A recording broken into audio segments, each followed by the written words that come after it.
All right, so welcome to the chamber, everyone. We are doing a candidate forum with Dr. Benita Reed, who's running for school board.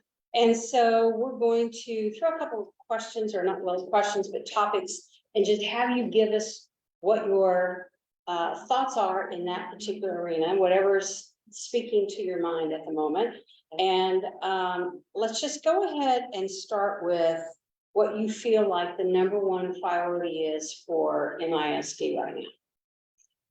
Well, I think the number one priority for Mansfield ISD, as well as with all of the ISDs, is safety and security. That's the top priority, I believe, with the things that have happened, even in our own area, at Lamar High School. That's one of the reasons I'm wearing the blue pin, to acknowledge that we are praying for and standing with our family, our other ISDs, but also what happened in Nashville, Tennessee. So safety and security is the top priority for Mansfield ISD. And I know that we're working on it, but I know that is the top priority. They want our students and our teachers, educators to feel safe.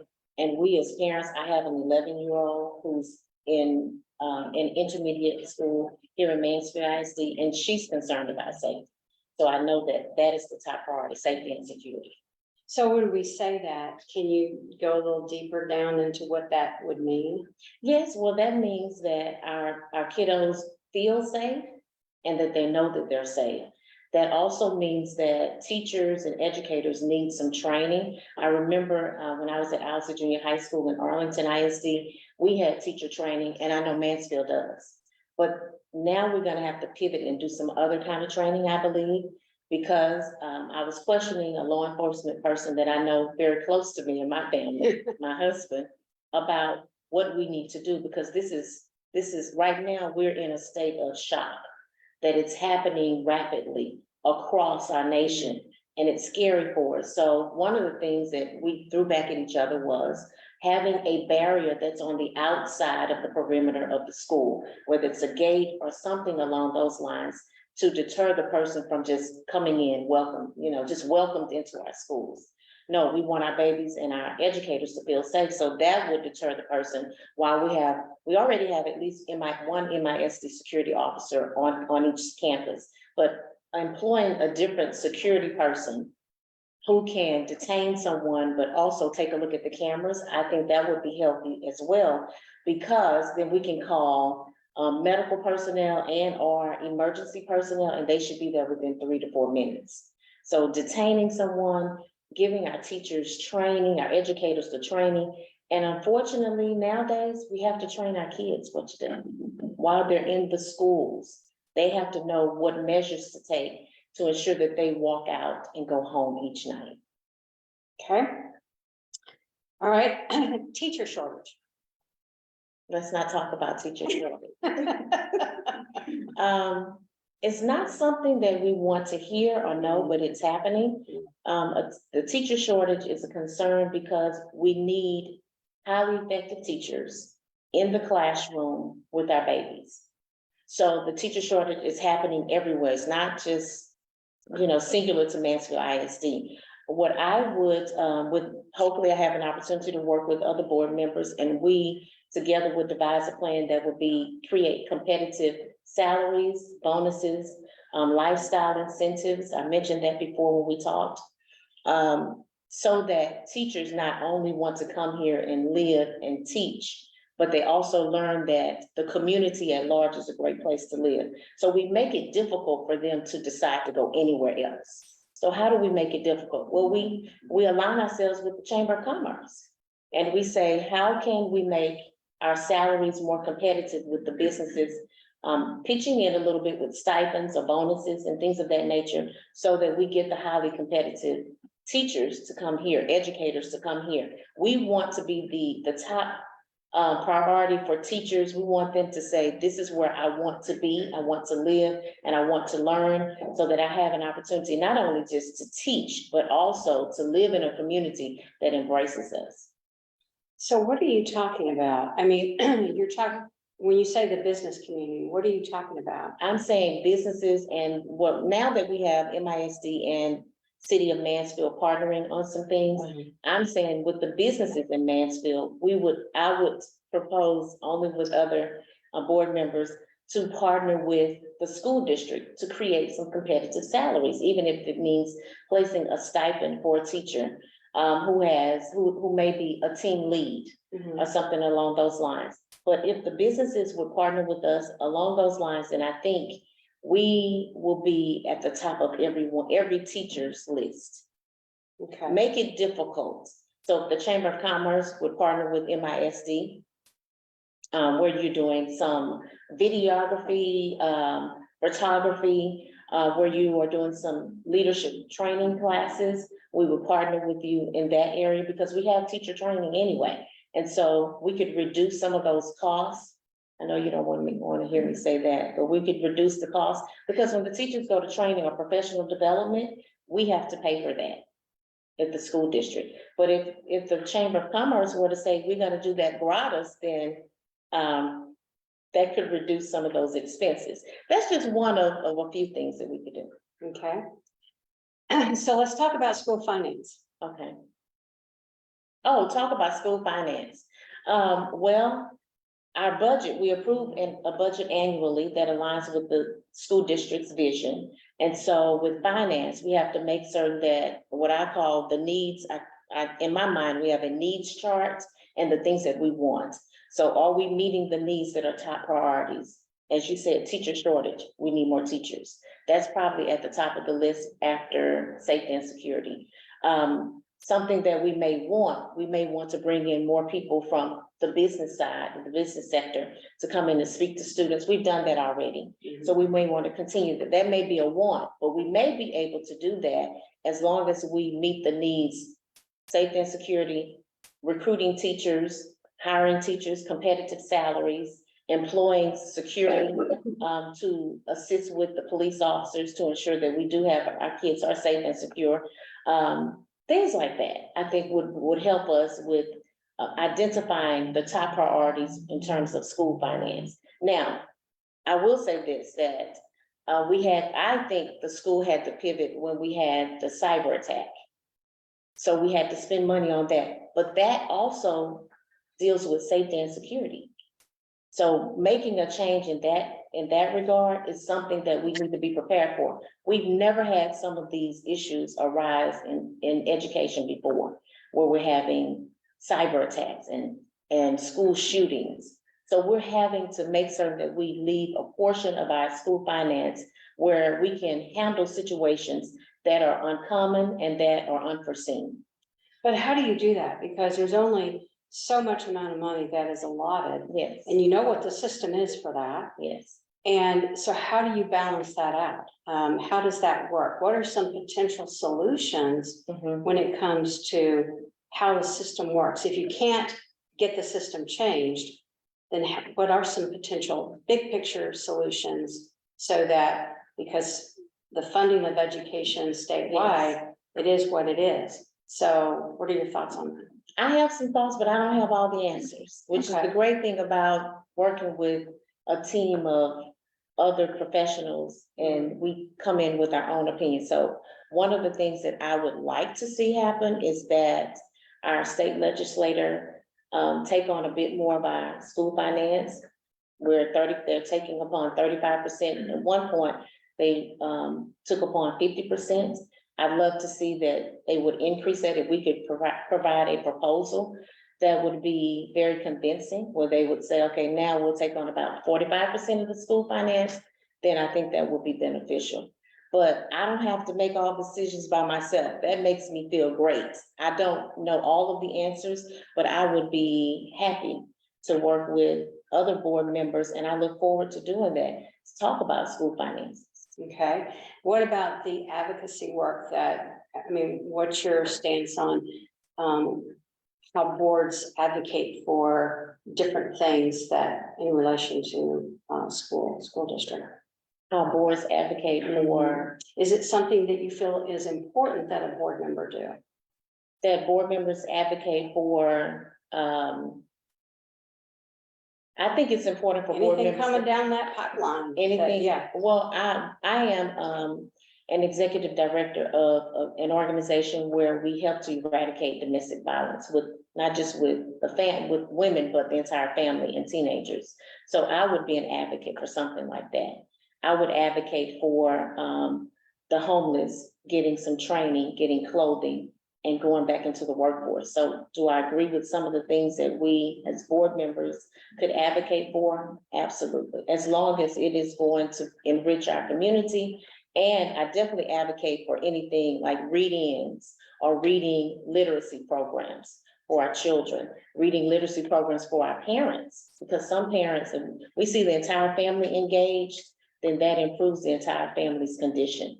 So yes, I would be an advocate for anything that's going to support our children as well as the family at large. Okay, vouchers. We don't want to talk about vouchers. Vouchers. I absolutely support public education. So I am not a proponent of vouchers. I believe that we can make our schools stronger and convince those who may consider vouchers that is not the best choice or the better choice. Public education has always been, in my mind, the center of a community, the nucleus. And so that's why safety and security is so important right now. And so that's one of the reasons we want to create stronger schools with our teachers, training them, making certain that they're highly effective. And we do have highly effective teachers. We want to keep them. We don't want them to move to private schools or charter schools because vouchers are in the atmosphere. We want to make certain that we continue to nourish and feed our public schools the resources that our educators need, the information our students need, and make certain that the school board supports the superintendent as our school board, our superintendent makes the decisions that are necessary to drive us into the next, as we say, 2030 vision to ensure that we accomplish that. So I am a proponent of public education. Okay. Workforce. Okay, you want to talk about workforce? Yeah, the pipeline from school districts into the workforce. Since we're sitting in the chamber, that's a hot one of topic. your, yes. Right. So workforce is important. Right now, Ben Barber and other campuses, we have certifications where some of our students, we just had highlighted on our website, well, students at Ben Barber were working with NASA to create a tool, and they did that and took it down to NASA. So other certifications would allow us to do that. In fact, I think that is the direction that we're going into in terms of education. Providing opportunities for our students to intern, whether it's paid or just voluntary, but they're also learning the skills so they can transition into being life ready, career ready, or college ready, or all three.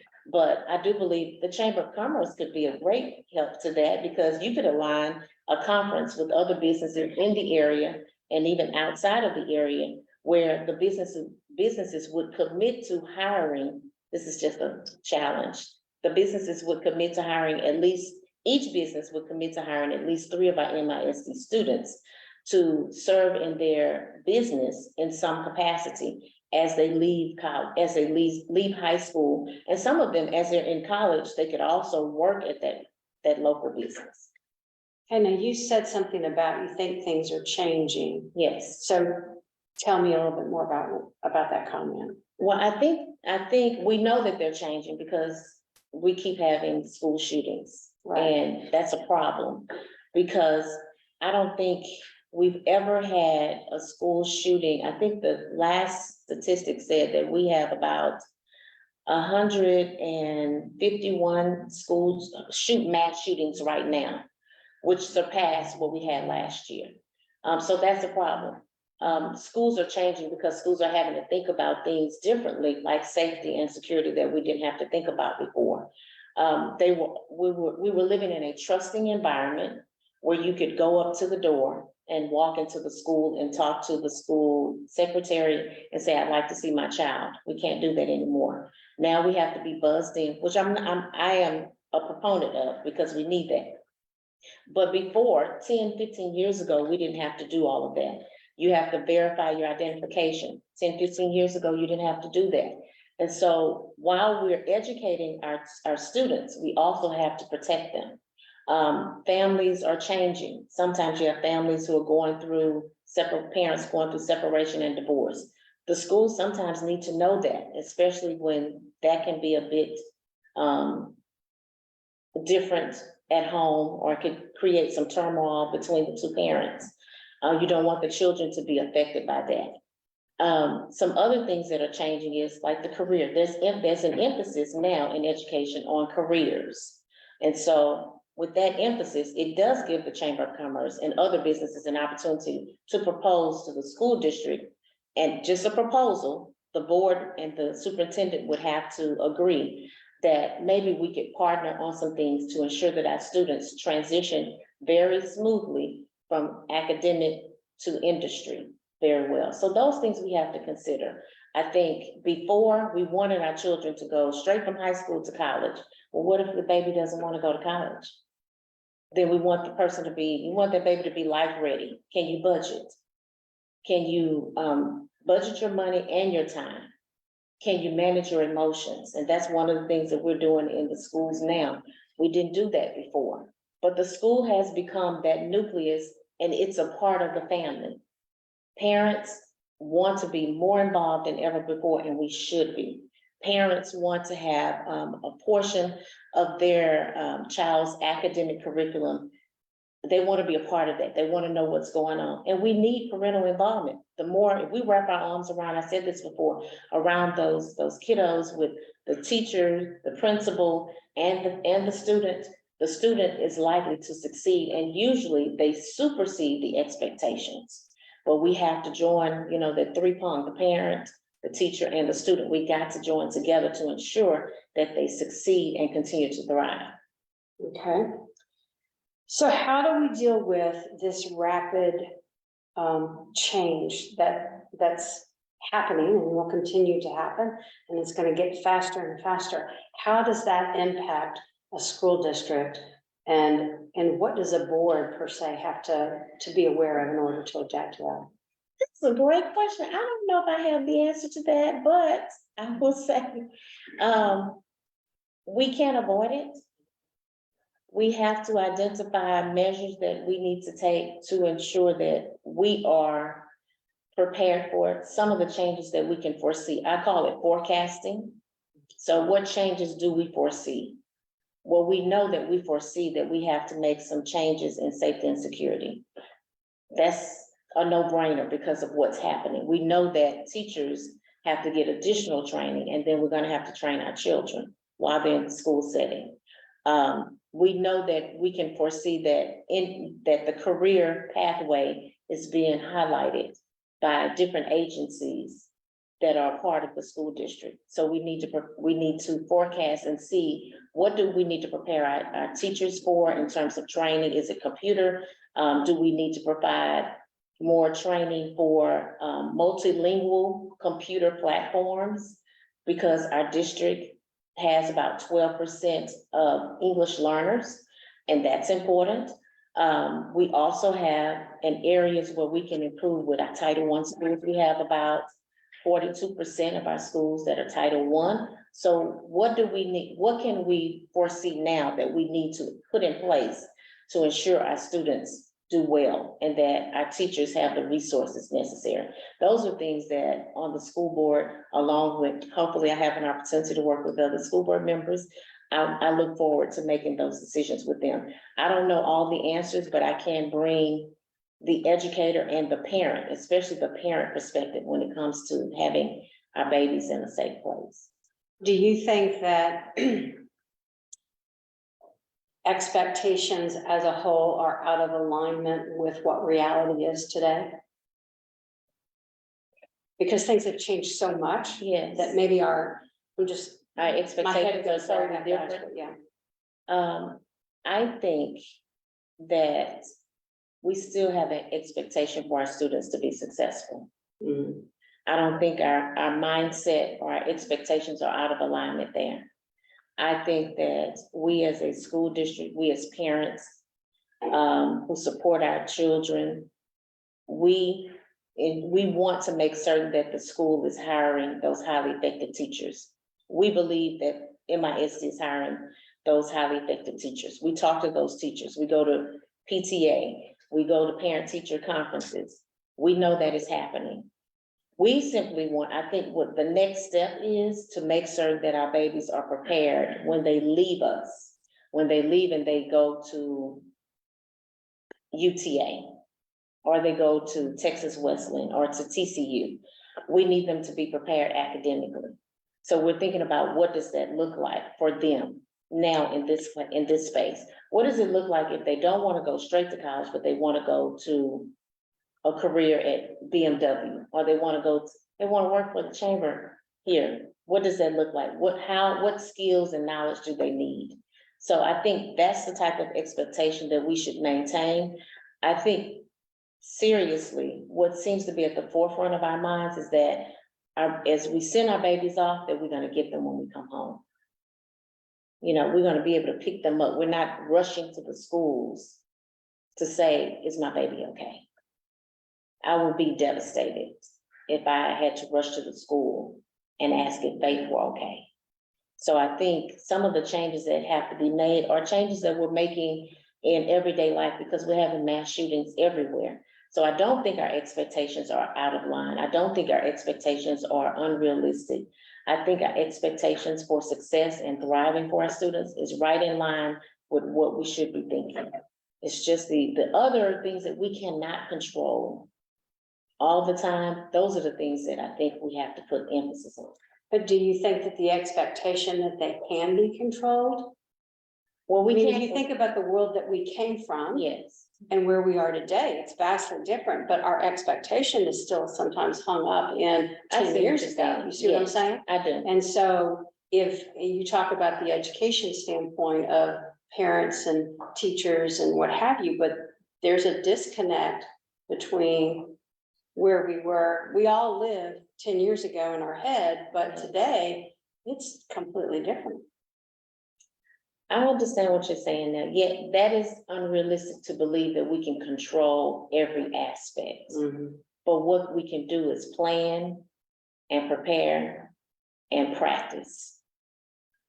We cannot plan for every single thing to happen, but we can definitely train and have a mindset that if something unforeseen and tragic happens in my classroom, then I need to know what I should do, what my students should do, and we can do those things. But you're absolutely right. We cannot plan for everything. That's an impossibility. I do believe in terms of safety and security, we can learn from the video, because I learned some things from the video this morning and yesterday.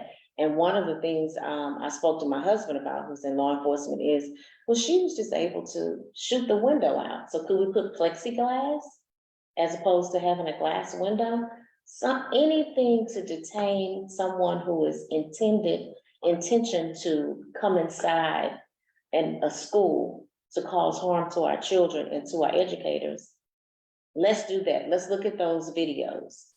Let's take a look at previous videos of things that have happened before, if we can get the footage, and then allow law enforcement agencies, not just Mansfield ISD law enforcement, but Mansfield City proper, to come in and join forces. And let's take a look at what could we do to prevent this as much as possible. But I agree with you. We cannot plan for 100%. Well, and the other thing is that everything costs money. And so then you go back to, you still have only this, Right. And then there are all kinds of, it just seems that today there are a lot of pressures from everywhere that everyone's being hit with, whether you're a small business or you're a school district. Which brings me to my last topic, the TEA. You're giving me a lot of topics today, Laura. I know it. I'm I'm sorry. It's okay. Let's talk about the TEA. No one wants to talk about No, TEA. you won't want to talk about anything I want to talk about. Okay, let's talk about TEA. Okay, so talk to me about this new accountability system. Well, it's gonna change the way we grade our district, or the way our district is rated. And so they talked about 4 different points. One, we talked about quite a bit, which is transitioning from industry-based to career-based. That will affect our high school students. But we know enough to forecast for that, to pivot and identify what we need to do for those students. It will change our STAR test. It will no longer be multiple choice. There will be multi-leveled questions. So that means our children, our babies need to not just have examples of critical analytical thinking, but they need to be able to exhibit a high level of critical analytical thinking when they're taking the STAR exam. I think the one that you're really talking about that I really want to avoid is the rating for our school. And so our rating for our school is, right now it's a B, but hopefully I have an opportunity to work with fellow board members to make some adjustments or recommendations to improve it, so it goes back up to an A. But with the change, that means that on each, from my understanding, on each campus, based on the population at each campus, it will be aggregated in terms of the rating based on grades. And then it goes to the entire, it's then populated the entire school district. So it is likely, I think Dr. Scott mentioned this at my last community conversation, which I think was great. So parents can be informed and know that it may go down a little bit, but we're working on it. So that's what you're mentioning, that yes, TEA has made a change with our grading. From an educator's perspective, I think we accept the challenge. Okay, so the grading is going to change. The testing is changing. So how do we pivot? What changes do we make? When the educators are in their PLCs, their professional learning communities, they can talk about those changes. When they go to professional learning, professional development opportunities, and they can talk about the changes. They can do a comparative analysis and talk about what we used to do and what we need to do now to ensure that we meet this student outcome, that our students meet their outcomes and that they're successful. I like to talk about it as the students are more confident when they meet their outcomes, and teachers want them to meet their outcomes. It's the light that we see.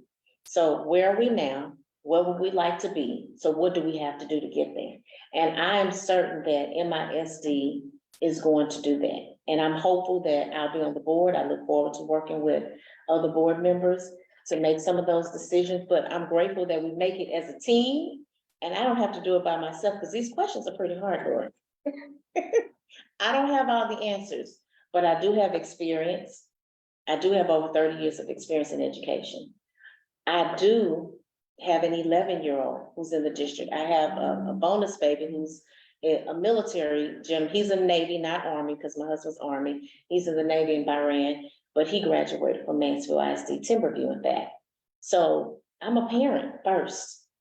So as I'll see from the lenses, as all of them on the board are parents, I would see from that same gaze. I think with a great mix, including me as an educator, I think that would be phenomenal, because then we would look from the business perspective. We also look from the educator's perspective, and I think we will all do exceptionally well to guide our students into meeting Vision 2030 for MISD. Okay. Anything final that you want to say? This is. Of course I want to say Okay. something. I Okay. would love to say that on April 24th through May 2nd, cast your vote for Benita Reed, place 6. If you don't make it for early voting, which we want you to make it for early voting, then make it on May 6th, make it to the polls on May 6th, and take 2 or 3 people with you. And cast your vote for Benita Reed for place 6 for Mansfield ISD School Board. I look forward to working with the other board members as well as the educators, and definitely with the parents, to ensure that we're headed in the right direction. We are making those necessary pivots. We will be back at an A rating. Together, we will be back at an A rating. Okay, we're going to do this as a community. We want to do this together.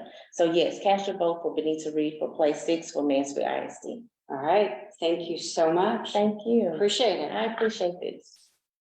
Let me get us off of here, and we are going to open it up. Now, I don't know if you can open it up to any harder questions that